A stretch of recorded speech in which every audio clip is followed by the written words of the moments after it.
Merci. Alors donc, chers amis, merci Président. Vous savez, quand il y a la nourriture, il est difficile de contrôler donc la langue.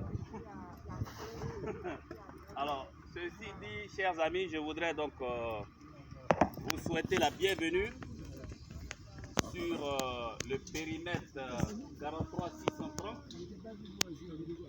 Périmètre 43630, comme je l'ai dit, donc c'est dans ce périmètre-là que la SMC, structure donc située à Daloa, pour la plupart donc, de nos amis qui le savent, puise ses entrants.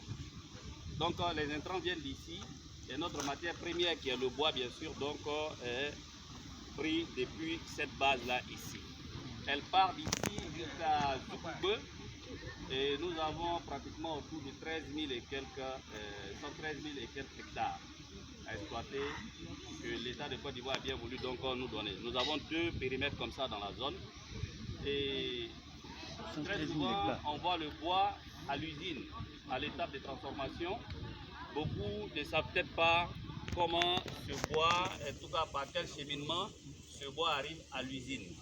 C'est pourquoi nous avons donc bien voulu, en accord avec le président du club et bien sûr le président aussi donc de Yamoussoukro, pour cette deuxième sortie prévue donc pour le mandat, faire la sortie d'entreprise ici ce jour. Et donc ça consiste à quoi? Pour la circonstance, compte tenu du fait qu'en général, l'opération s'est faite un peu plus en profondeur. Mais nous avons des véhicules non adaptés et nous avons bien voulu, pour la circonstance, en tout cas, faire en bordure de route, de sorte à ce que tout le monde puisse, en tout cas, être présent. Et d'ailleurs, la mobilisation est à saluer, parce que nous sommes autour de 50 personnes ici aujourd'hui, ajoutées à ceux qui sont sur le site ici. J'ai compté au moins 10 véhicules qui ont pris part à cette activité. Alors, l'étape première consiste à repérer le bois. Nous avons des personnes ici que nous appelons des prospecteurs. Ces prospecteurs ont pour tâche de prospecter, comme le nom le dit, le bois qui doit être exploité pour être acheminé à l'usine.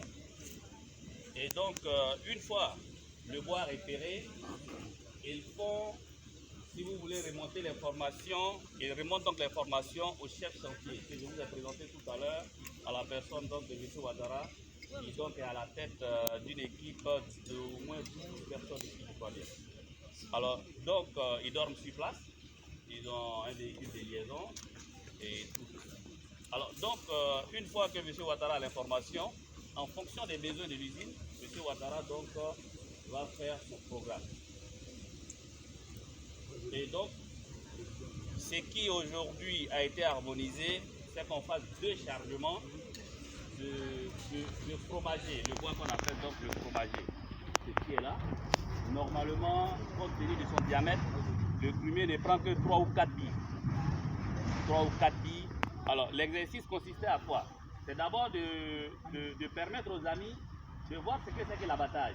Ce qu'on va faire tout à l'heure, il y a une bille qui est juste à ma droite là, que nous allons abattre d'un moment à l'autre. Donc les amis auront l'occasion véritablement donc, de voir ce que c'est que l'abattage. Et puis, on va s'y rendre pour assister au tronçonnage. Une fois abattu, il y a l'étape donc du tronçonnage et tout ça. On va aussi donc permettre aux amis donc d'assister à cette étape de tronçonnage là. Et la souche est marquée. La souche est marquée pour identifier le bois depuis donc son abattage jusqu'à sa transformation. Donc nous avons le commis qui est en charge donc de faire les métrages, les mesures et tout ce qui va avec. J'ai demandé expressement qu'on fasse donc l'abattage de cette bille-là pour que les uns et les autres puissent s'imprégner. Il y a une source juste à côté ici, je pense qu'ils ont tombé une bille là. Après, peut-être pour les amis qui veulent, ils peuvent voir un peu comment est-ce qu'on marque les souches. Parce que par derrière, l'État aussi nous envoie des contrôleurs pour voir si effectivement nous respectons les critères d'exploitation du bois. Ces critères consistent naturellement donc à marquer et à couper les diamètres qui sont autorisés.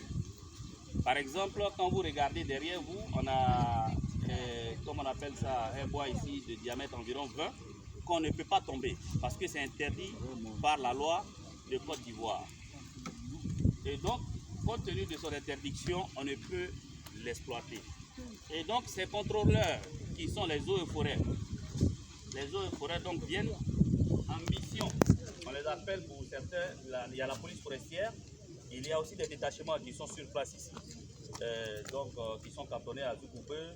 Et donc, eux aussi, comme on appelle ça, sont en charge aussi donc, du contrôle. Et quand ils viennent, leur rôle c'est quoi? C'est de vérifier si les souches sont bien marquées, si la bille qu'on a coupée respecte donc la longueur qui est réglementaire, et également aussi si effectivement nous respectons les diamètres à exploiter. À défaut, s'ensuit des amendes.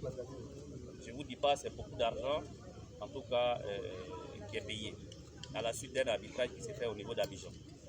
Maintenant, au terme de l'exercice de l'année, parce que nous faisons donc les renouvellements à chaque fin d'année. C'est-à-dire que chaque mois de décembre, nous faisons donc des renouvellements. Et l'État, en fonction de notre exploitation, va calculer un quota de bois à reboiser. Donc on peut nous dire, la société SMC, pour avoir peut-être exploité 10 000 m3 ou bien 20 000 m3 dans l'exercice, comme on appelle ça, passé, avant donc, de vous octroyer les documents, on vous d'abord oblige à faire un reboisement en fonction de ce que vous avez coupé. Donc, on a aussi des structures privées qui sont en charge donc, de ces reboisements et autres. Et nous travaillons naturellement en collaboration avec eux. Et je peux vous assurer que la SMC est très exemplaire en ce qui concerne le reboisement. Voilà. Félicitations. Merci beaucoup. Donc voilà, on va aussi permettre à des amis qui, bien évidemment, vont décrire un peu le bois. Parce que le bois, il est identifié ici, comme je l'ai dit. Et le numéro qui est marqué ici suit le bois jusqu'à sa transformation, jusqu'à son identification au ministère des Eaux et Forêts, jusqu'à son archivage. C'est-à-dire que si vous avez eu l'occasion aujourd'hui de noter un chiffre ici, c'est-à-dire que votre écriture va s'inscrire dans l'histoire de la forêt ivoirienne. Parce que cette écriture, donc, il a jusqu'à Abidjan et sera archivée à jamais. Donc, chers amis, voilà plus ou moins ce que je voulais vous dire, tout en vous souhaitant, en tout cas, très bonne digestion. Parce que je sais que... Honorable, s'il te plaît, une question. Oui. Qu'est-ce qu'on appelle le marteau? Très bien. Le marteau, tu fais bien donc de poser la question effectivement. Le marteau, c'est un code. C'est un code en la matière. Ici, notre marteau, c'est le SMC. Et le numéro, c'est le 43 630. Et c'est ce marteau-là qui permet d'exploiter. C'est-à-dire que quand tu n'as pas de marteau, on ne peut pas t'octroyer de périmètre. Voilà. Et il se présente donc en forme triangulaire avec les initiales SMC, d'appliquer Mohamed Koulibaly. Donc il faut taper sur chaque bille avant que la bille ne sorte. D'abord on fait et également on écrit. De la même manière aussi, on le fait pour la souche. Et il y a une innovation aujourd'hui même d'ailleurs, et vous me permettez donc de parler de ça. Il y a ce qu'on appelle le GPS. C'est-à-dire qu'au jour d'aujourd'hui, l'État a mis un système en place pour se rassurer que nous exploitons effectivement dans la portion de terre qui nous a été employée un système de GPS qui nous permet donc de localiser la ville. C'est-à-dire avec le GPS, pour ceux qui ont suivi la formation, ils viennent donc localiser et mettre les coordonnées donc, dans ce qu'on appelle le bordereau. C'est ce bordereau qui va accompagner le bois jusqu'à Daloa. Et de Daloa, il y a une partie qui reste et une partie qui va au cantonnement dans la terre. Et il y a une autre partie qui va sur Agriculture. Non, il y a tout. Il y a rien, il y a tout. Il y a Kabato, il y a Plakati.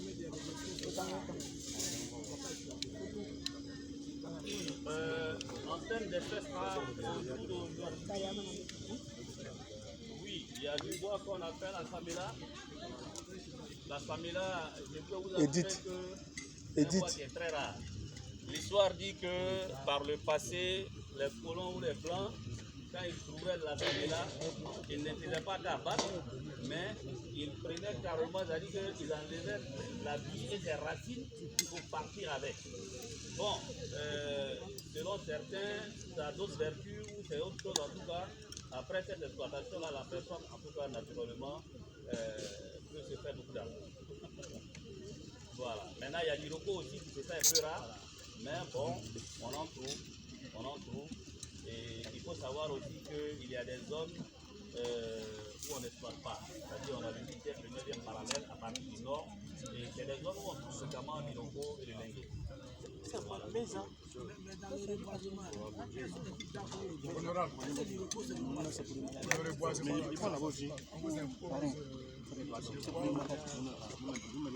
Non, pas forcément. On ne nous impose pas de type de bois. Seulement, il faut reboiser. Comme je l'ai dit, parce que normalement, pour reboiser, et d'ailleurs même aujourd'hui, le ministère est en train de travailler à trouver, en tout cas, des espèces qui vont, comme on appelle ça, très rapidement être exploitables.